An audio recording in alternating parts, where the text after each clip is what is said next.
NHL regular season recap, night 105. We had 14 games today, the first of which is Boston visiting Philadelphia, and this game was over early. Pastrnak, McAvoy, Heinen, and a second from Pasta all scored in the first period, and the game is as good as over from there. Sam Ersson giving up 4 on 14 in the first. That's the end of his night. Cal Peterson comes in relief and gives up 2 more, one to JVR in the second and another to Charlie Coyle in the third. Ty Forrester scores both the goals for the Flyers, but simply not even close to enough in this one despite outshooting Boston 37-28. Philadelphia loses this one by a final score of 6-2. Linus Ullmark, a pretty solid performance, 35 of 37 and the win. The Caps visiting the Stars, and I'm glad I was at a movie instead of watching this game because I simply would have gotten my hopes up. In the first period, Anthony Mantha opens the scoring, but then Wyatt Johnston and Thomas Harley both score to make it 2-1 Dallas. Sandin ties it about 6 minutes into the second before Mason Marchment makes it 3-2 Dallas. And then in the third, Duchesne in his 1,000th game gets his 17th of the year to make it 4-2. It looks like the game's pretty much over, but in the last 2 minutes, the Capitals score with goals from Ovechkin and Strome to force overtime, where, of course, Thomas Harley scores once again 3.5 minutes in to make it a 5-4 overtime victory for the Stars. At least the Caps get a point out of this one, but kind of a loss you expect them to get against the Stars team that's been playing pretty well lately. Charlie Lindgren, not great. Neither was Jake Ottinger, though they actually have identical save percentages at .857 each. Lindgren, 30 for 35. Ottinger, 24 for 28 in this game.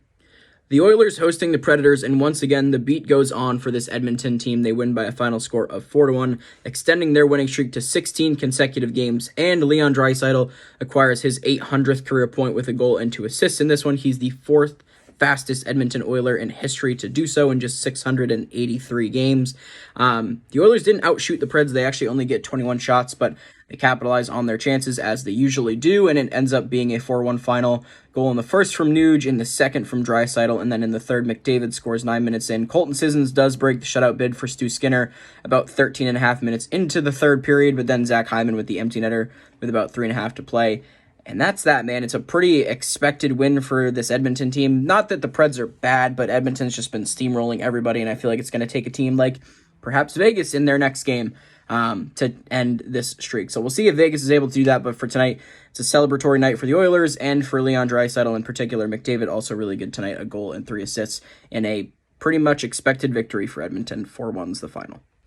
The Sabres and Sharks facing off, and after scoring the first 2 goals in this game, San Jose pretty much let this one go. Vlasic and Ruda both score in the first 10.5 minutes of the first, and then from there it's Peterka, Greenway, Tuck, a second from Peterka, and Dylan Cousins with the empty netter.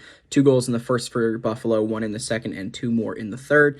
UPL, 23 of 25, Capo Kakinen, not a bad performance. He went 31 for 34, but of course not quite enough in this one. Not going to spend too much time on this game because it really doesn't mean all too much for either of these teams, but it's definitely a bigger win for Buffalo than it is a loss for San Jose.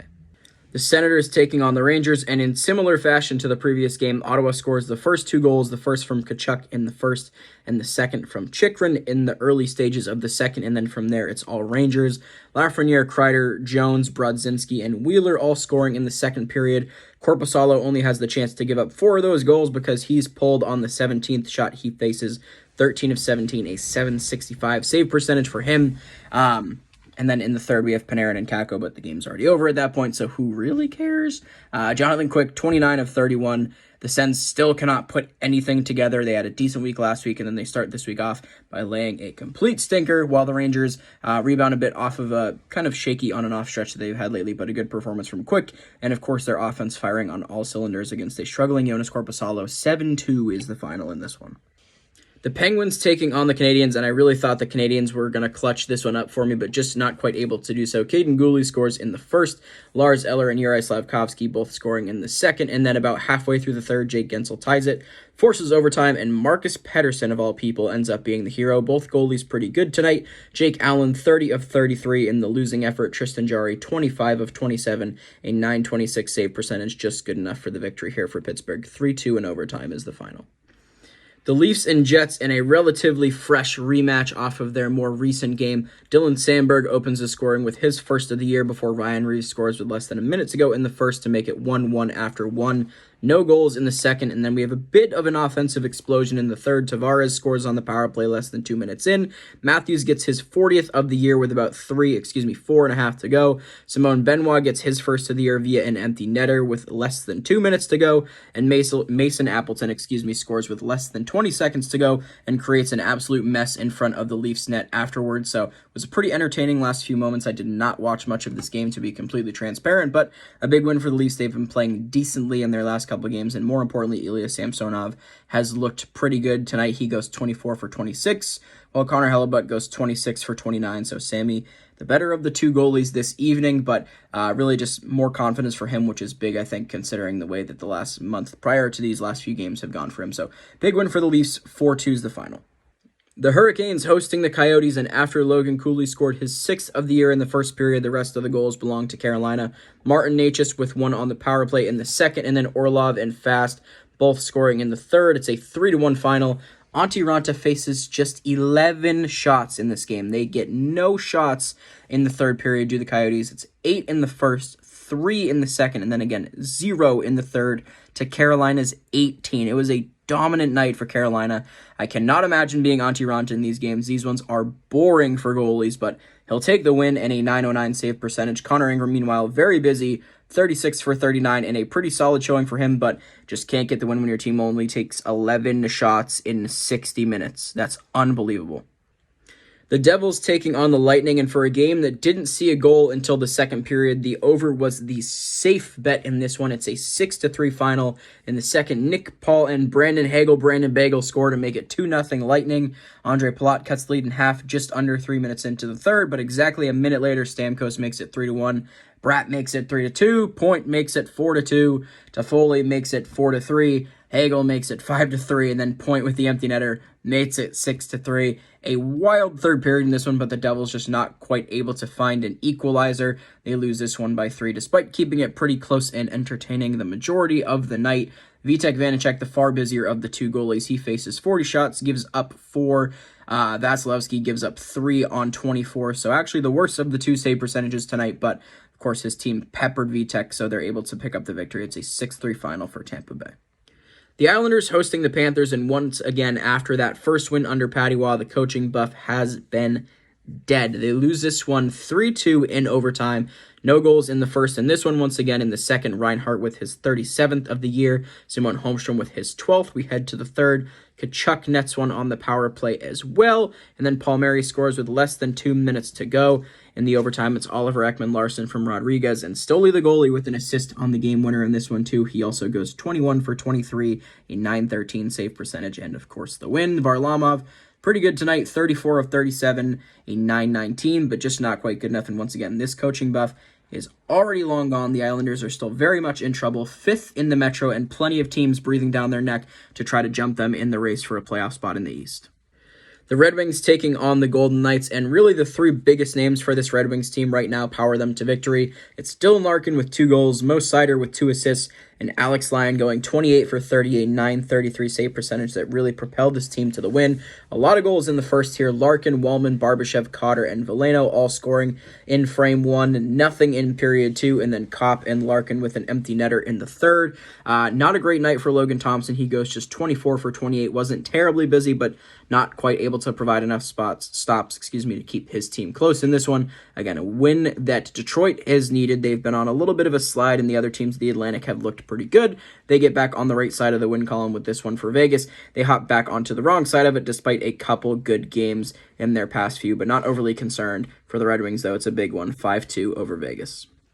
The Wild hosting the Ducks, and once again, the Wild are in trouble, man. They score twice in the first. It's Kaprizov and John Merrill, a Troy Terry goal sandwiched between those two. No goals in the second, but they throw away the lead once again in the third. Strome scores to tie it 6:45 in, and 11:40 in. Troy Terry with his second of the game ends up being the game winner. Lucas Dostal, much better of the two goalies tonight, 35 of 37, a .946 save percentage. He seems to be one of those guys that does better when he faces more rubber, much like the likes of Hellebuck, Saros, etc. For Philip Gustafsson, however, he only faces 25 shots and gives up 3, just not enough for the victory. The Wild continue to just find ways to throw these games away despite desperately needing the points. I don't know why they lack the killer instinct that a playoff team needs, but I just don't know that they have it this year, because they certainly don't have it right now. It's a 3-2 final for the Ducks over the Minnesota Wild.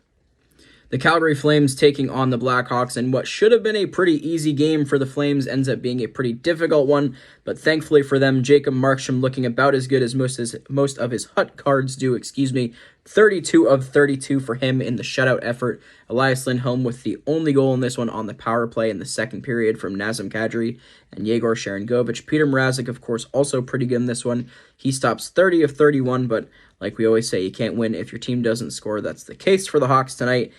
This team is just, sitting in the basement crying for the rest of the year until Connor Bedard comes back. It is rough going for them, but a much-needed win for the Flames. They've been on a bit of a skid last week. They get back on the right side of things this week. We'll see if they can ride this momentum and continue with a few wins of their own.